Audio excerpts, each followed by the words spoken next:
Hello, this is my second 6-week training program for client B. During this 6-week program, my client is hoping to get back into shape as they have recently undergone surgery on their knee and haven't done physical exercise for some time. They enjoy doing sports such as swimming, running and cycling, overall doing continuous training. So my client's ambition after the 6-week program is to once again partake in these forms of exercise to regain the level of fitness that they once had.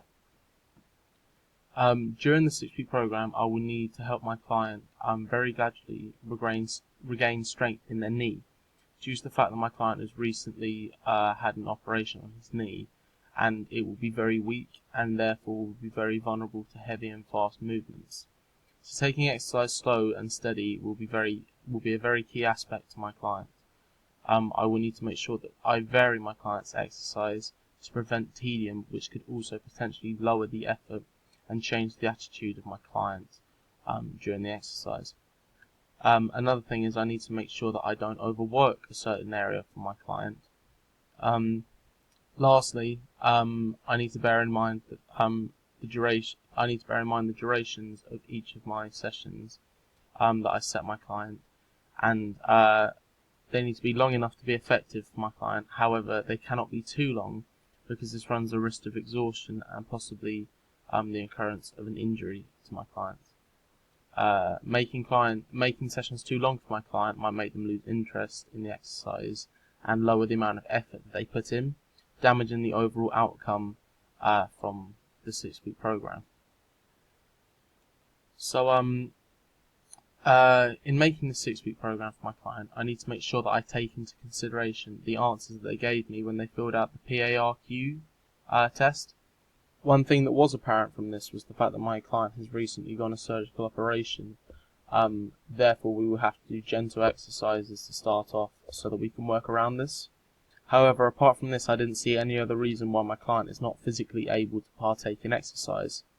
I will also need to look at my client's maximum heart rate, which can be worked out by starting with 120, then taking away my client's age, which leaves me with 75. So therefore, I will monitor that my client reaches this mark for them to see improvements in their fitness. To make sure that my client reaches the desired level of fitness, I need to make sure that I get their knee back up to its fullest strength before I start really pushing my client. Very gradually increasing the intensity for my client will be essential in helping my client's knee because it will be initially weak due to the recent surgical operation. Once my client has regained strength in their knee, they can improve their fitness levels massively by working in specific training zones. The training zone I will put my client in will be around 70 to 80% of their maximal heart rate. This means that I will need to take my clients. Make my client work their heart until it reaches an area between 142 and 153 beats per minute. If their heart rate is in this area, then they are working within the correct training zone. Also, I need to take into consideration my client's personal life. I need to make sure that I factor in my client's occupation and family life when creating their 6-week program. My client's sporting likes and dislikes need to be taken into consideration also, because if a program is created that is not liked by the client, then this may lead to a lack of interest and effort, which will then lead to a decrease in the outcome of the 6-week program. My client has stated that they wish to reach a level of fitness that they had before they received surgery on their knee. So to allow my client to achieve this, I need to make sure that they do non-weight bearing activities to regain strength in their knee before they move on to more strenuous fitness improving exercises. My client hasn't stated any exercise that they strongly favour or even dislike, which makes creating a 6-week program for them easier, as I can do several types of exercise to see an increase in my client's level of fitness. However, a potential barrier facing my client could be their normal lifestyle. My client has mentioned that they do have children. They have also stated that they work full time. These are two barriers that massively affect the amount of free time that my client has to partake in physical exercise. These barriers are something that I will need to work the 6-week program around so that they still do reach the level of fitness that they have set out to achieve. My client hasn't mentioned that they have previously partaken in any training exercise programs, so therefore we will need to go through the basics to make sure that they know what to expect from the program and what outcome they can expect to receive.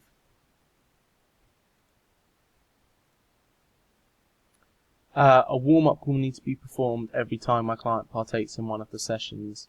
I have set them out to avoid straining or injuring themselves, which could potentially affect the participation that they are able to do in the rest of the program.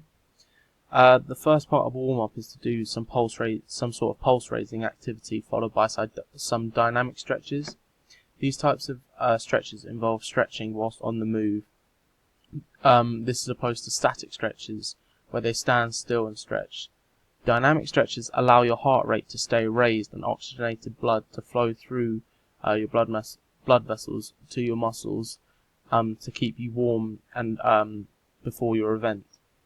The last part is sport-specific stretches, which for my client who wishes to do exercises like cycling and running, leg stretches will be very important for them to improve their performance. The cool down that my client performs is equally as important as their warm up because it prevents things like cramp and injuries. Participating in a cool down also speeds up a person's recovery after an exercise. This will therefore be beneficial for my client as they can then be more prepared for the following training session and won't be feeling the effects of the previous one. The cooldown will aim to relieve my client's body of a build-up in lactic acid after the sessions, which may inhibit their future ability and participation if it's left within the muscles. Therefore, a cooldown is very important for my clients to partake in.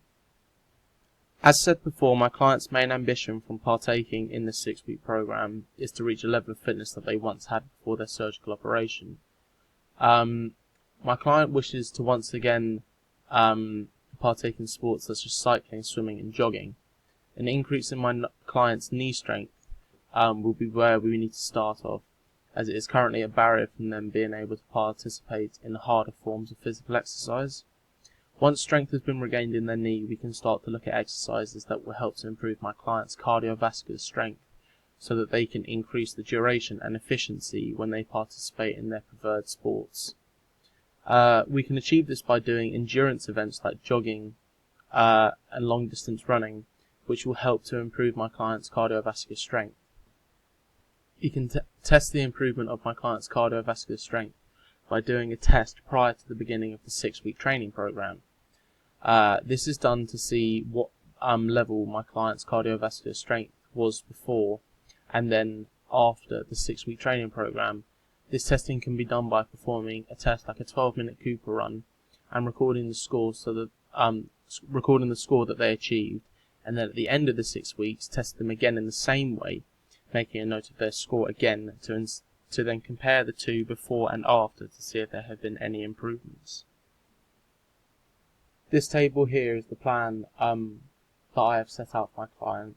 As you can see, there are 3 sessions planned a week for 6 weeks, on a Monday evening, a Wednesday morning and a Saturday. As I feel due to the barriers with my client's life, these would be the best days to train, as there will also be enough time to allow rest and recovery time. The table is designed to help show my client's daily schedule for the 6 weeks.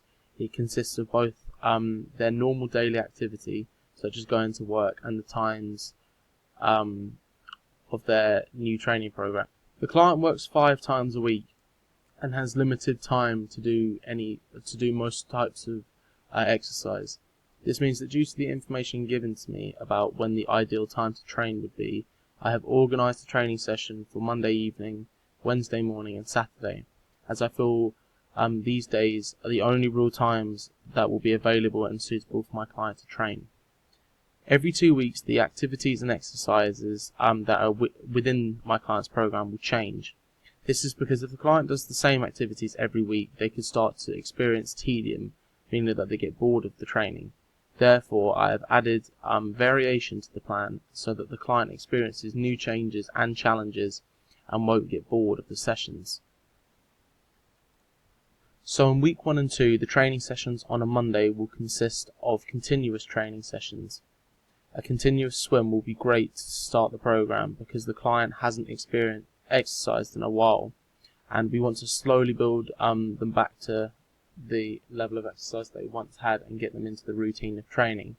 I have chosen a swim because it is a non-weight bearing exercise and is great for cardiovascular stamina. I would suggest that the client swims around 20 minutes and works their aerobic training zone. This is because to see any real improvements, we need to be working for at least 20 minutes, and we want the heart rate to be elevated above resting levels so that the muscles can be supplied with enough oxygen. If we work the client too hard for the first session, they may suffer from fatigue and pick up an injury, but also they may not enjoy the session, which we want them to do. The training on a Wednesday session will consist of interval training sessions on an exercise bike. This will consist of interval training periods where the client will work maximally for short periods of time with enough rest. This session will involve cycling for 40 seconds easily with minimal resistance, then sprinting for 20 seconds with higher resistance. Repeating this for about 15 to 20 times will not only help to improve the client's anaerobic fitness, but will also improve cardiovascular fitness. This training is known as HIIT training or interval training, as the participant is working maximally for a brief period of time, and then working at lower intensities for slightly longer. I have chosen to do an interval training session on a Wednesday as I feel it will be a good step up in intensity compared to the swim that they have experienced on the Monday. However, we don't want to increase the intensity too much at the start because our client is only recently used to experiencing exercise. The session can also be adapted if the client finds it too challenging, and this can be adapted in many ways, such as increasing the steady cycle time, or reducing the resistance time on the bike, or decreasing the overall duration of the session. Lastly, the training session on Saturday will be a session that will involve skipping and press-ups. Skipping is another variant of exercise that is great for improving cardiovascular endurance.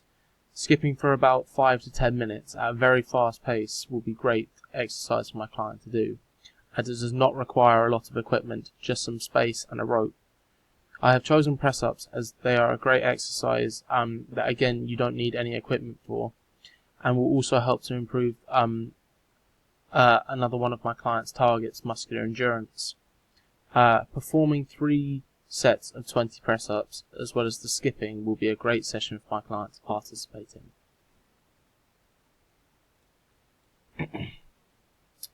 in. In week 3 and 4, the session on Monday will be another continuous session. However, instead of swimming, it will be a running session. Running is another type of exercise that will be great for my client to do, as it helps improve their cardiovascular stamina. Running for between 20 and 40 minutes will help burn calories, increase heart rate, and improve aerobic fitness levels.